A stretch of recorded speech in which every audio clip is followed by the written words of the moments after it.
TV Shalom. Estou muito feliz por mais uma oportunidade de estar fazendo exposição da palavra de Deus, dos assuntos relacionados ao reino, e para mim é muito importante. Hoje nós vamos falar sobre um tema muito atual, um tema muito importante para o crescimento da vida cristã. Acho que a liderança cristã é um tema tão relevante como qualquer outro dentro da igreja, até porque estamos vivendo um momento de declínio de liderança em nossa nação, não só no âmbito eclesiástico, mas político, social e econômico. E vamos tentar pontuar aqui algumas lacunas dentro da igreja contemporânea e poder trazer luz como resposta, como solução, para que venhamos ter um norte e que você seja um agente de restauração para a igreja do nosso tempo. A igreja cristã, ela precisa de uma reforma todos os dias. A visão da reforma é exatamente trazer a igreja para o lugar de onde ela nunca deveria ter saído.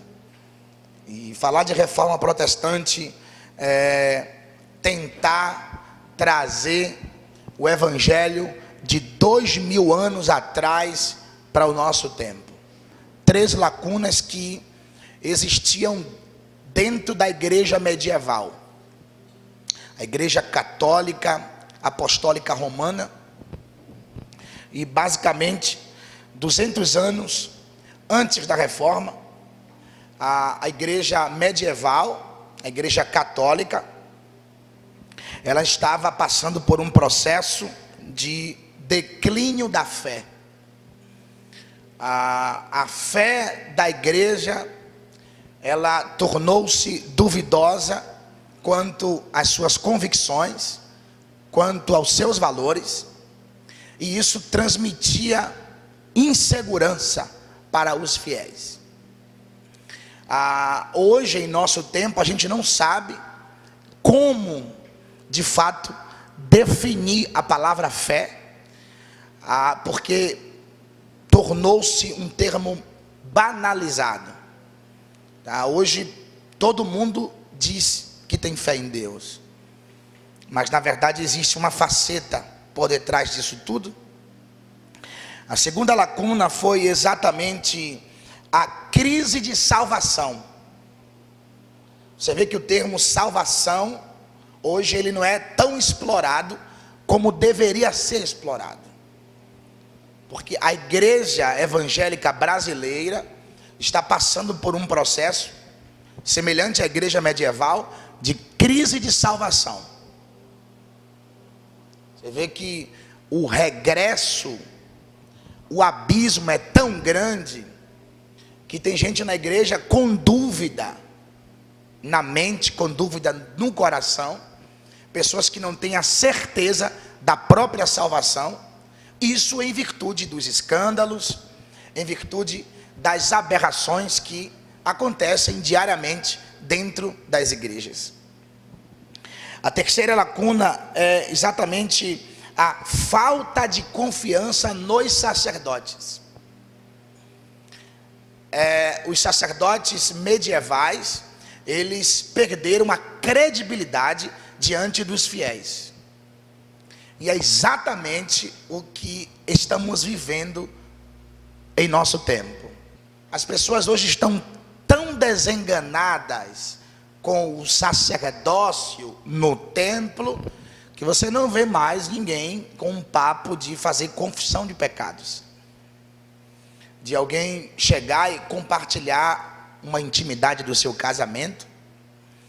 E isso nos remete ao nível de descrédito que os sacerdotes da nossa geração está passando. E a proposta de você celebrar a reforma e você lembrar esse episódio é com a intenção, com o propósito de resgatar a fé autêntica, reavivar a esperança de salvação dentro do coração do homem e resgatar o respaldo sacerdotal em nossos púlpitos.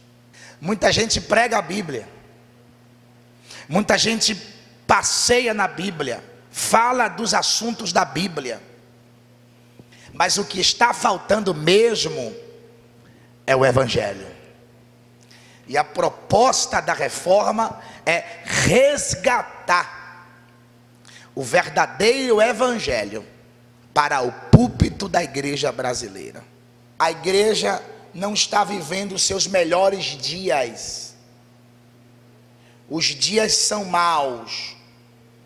Por exemplo, o que mais acontecia dentro da igreja medieval, para termos uma noção do que estamos falando aqui, em poucas palavras, é que a igreja católica chegou a uma situação tão deplorável ao ponto de vender licença para pecar.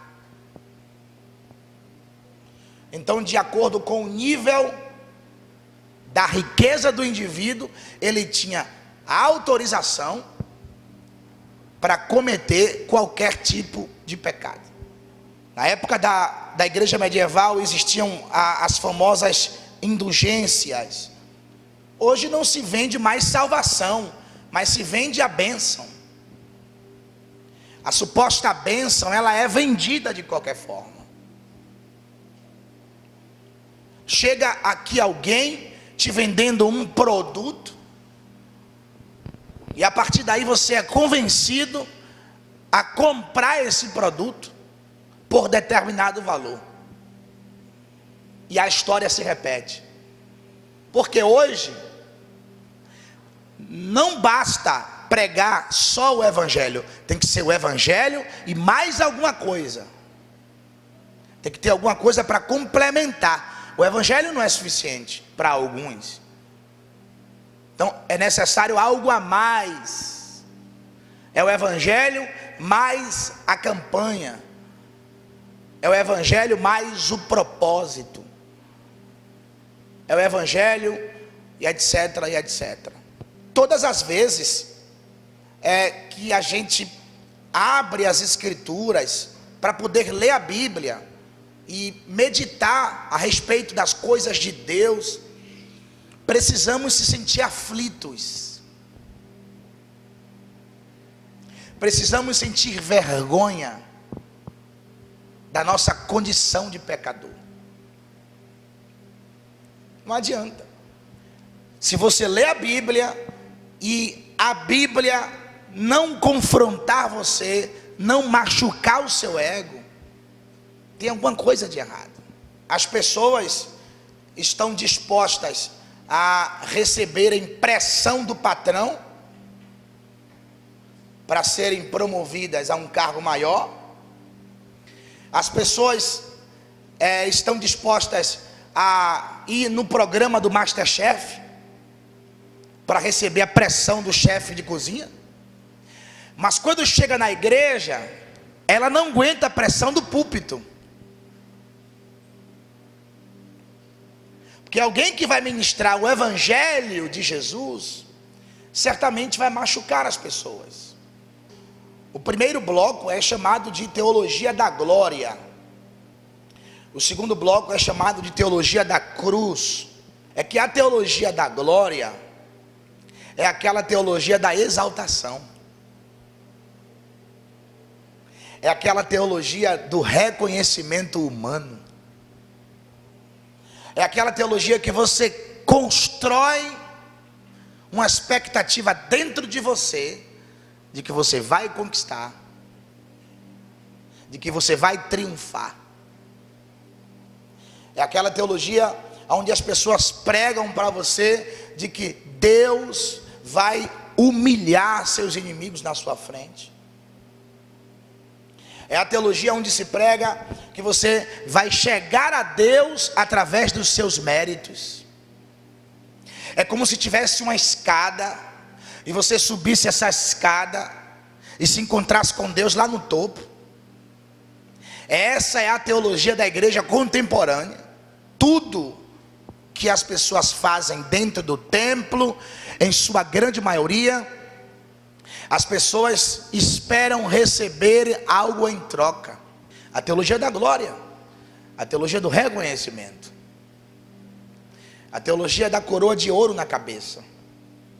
Mas precisamos entender que dentro do evangelho não existe essas coisas. O único que tem coroa na cabeça no evangelho é Jesus. E a gente precisa diariamente estar relutando com esse sentimento de poder e fama dentro da igreja local. Mas isso é tão atraente, isso é tão sedutor, que se você não se policiar, você também entra nessa dimensão. E o seu coração começa a desejar essas coisas. Você começa a nutrir esse tipo de coisa. E sendo que na verdade a proposta do evangelho é gerar arrependimento, confissão de pecados, perdão e transformação de vida. Que realmente é um mal que ele vem muito camuflado nos púlpitos, e isso é muito perigoso. O pragmatismo religioso. Um pregador pragmático, por exemplo, é aquele pregador que ele está interessado em pregar o que vai dar certo. Esse é o pregador pragmático. Não, eu tenho que pregar o que vai dar certo. Eu não tenho que pregar o que é certo. Então, diante desse cenário, você começa a entender que tipo de evangelho que estamos vivendo, que tipo de céu queremos chegar, qual o Deus que estamos adorando. E você começa a refletir sobre essas coisas. Não adianta alguém dizer que a igreja está vivendo o seu melhor momento da história, que não é verdade, isso é mentira. A igreja contemporânea está passando por um processo de declínio da fé, crise de salvação e o regresso moral